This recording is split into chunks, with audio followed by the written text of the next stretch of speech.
مدینہ کا بازار تھا۔ گرمی کی شدت اتنی زیادہ تھی کہ لوگ نڈھال ہو رہے تھے۔ ایک تاجر اپنے ساتھ ایک غلام کو لیے پریشان کھڑا تھا۔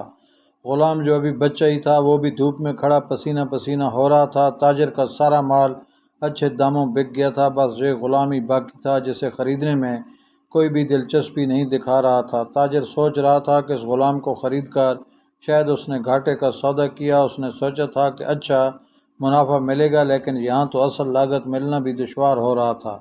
اس نے سوچ لیا تھا کہ اب اگر یہ غلام پوری قیمت پر بھی بکا تو وہ اسے فوراً بیچ دے گا۔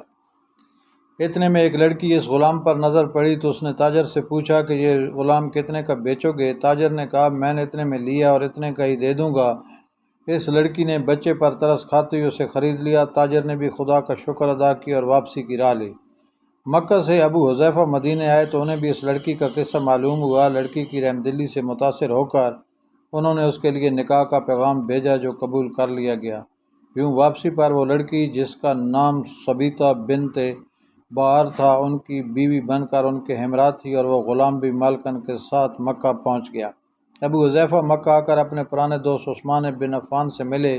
انہیں کچھ بدلا ہوا پایا اور ان کے رویے میں سرد موری محسوس کی۔ انہوں نے اپنے دوست سے استفسار کیا کہ عثمان یہ سرد موری کیوں؟ تو عثمان بن عفان نے جواب دیا کہ میں نے اسلام قبول کر لیا اور تم ابھی تک مسلمان نہیں ہو، تو اب ہماری دوستی کیسے چل سکتی ہے؟ ابو حذیفہ نے کہا تو پھر مجھے محمد صلی اللہ علیہ وسلم کے پاس لے چلو اور اس اسلام میں داخل کر دو جسے تم قبول کر چکے ہو۔ چنانچہ حضرت عثمان نے انہیں نبی کریم کی خدمت میں پیش کیا اور وہ کلمہ پڑھ کر دائرہ اسلام میں داخل ہو گئے۔ گھر آ کر انہوں نے اپنی بیوی اور غلام کو اپنے مسلمان ہونے کا بتایا۔ ان دونوں نے بھی کلمہ پڑھ لیا۔ حضرت ابو حذیفہ رضی اللہ عنہ نے اس غلام سے کہا کہ چونکہ تم بھی مسلمان ہو گئے ہو اس لیے میں اب تمہیں غلام نہیں رکھ سکتا، لہٰذا میری طرف سے اب تم آزاد ہو۔ غلام نے کہا آقا میرا اب اس دنیا میں آپ دونوں کے سوا کوئی نہیں ہے، آپ نے مجھے آزاد کر دیا تو میں کہاں جاؤں گا؟ حضرت ابو حذیفہ رضی اللہ عنہ نے اس غلام کو اپنا بیٹا بنا لیا اور اسے اپنے پاس ہی رکھ لیا۔ غلام نے قرآن پاک سیکھنا شروع کر دیا اور کچھ ہی دنوں میں بہت سا قرآن یاد کر لیا، اور وہ جب قرآن پڑھتے تو بہت خوبصورت لہجے میں پڑھتے۔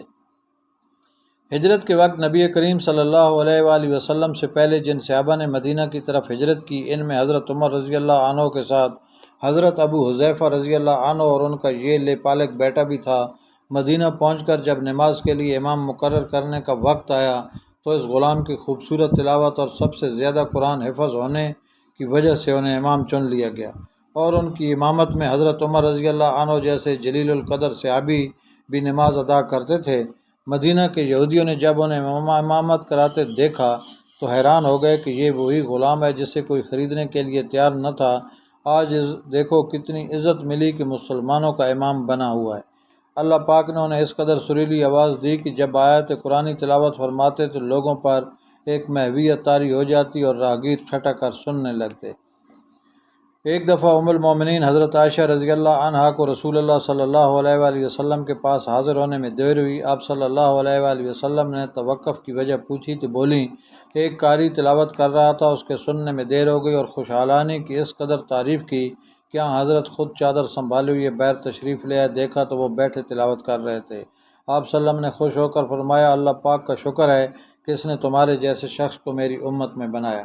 اس خوش قسمت غلام کا نام حضرت سالم رضی اللہ عنہ تھا، جو سالم مولی ابو حذیفہ رضی اللہ عنہ کے نام سے مشہور تھے۔ انہوں نے جنگ موطا میں جام شہادت